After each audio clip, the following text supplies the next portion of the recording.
కాదండి. కానీ అక్కడ ఒక హిడెన్ కెమెరా లేదు, ఒక వీడియో లేదు, కావాలని రచ్చ చేస్తాం, కరెక్ట్ కాదు. అది నంబర్ 1.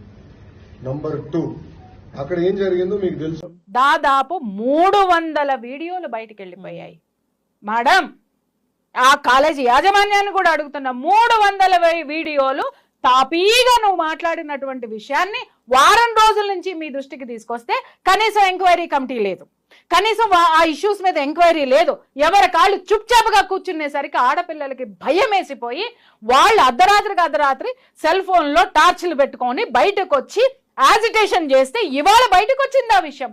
లేకపోయి ఉన్నట్టయితే ఈ నిద్రాదేవి నిద్రమోకంది ఏం మాట్లాడుతుందో ఆ నిద్రాదేవి వాయిస్ గనక ఆడపిల్లలు అంటే ఇంకా ఎన్ని దరిద్రాలు అక్కడ జరిగేటటువంటివి. మీ కాలేజీలో మా ఆడపిల్లల్ని పెట్టింది మీ ఎదవలు పోర్న్ వీడియోలు తీసి ఇలాంటి నగ్న వీడియోలు తీసి అమ్ముకోవడానికి పంపించారు.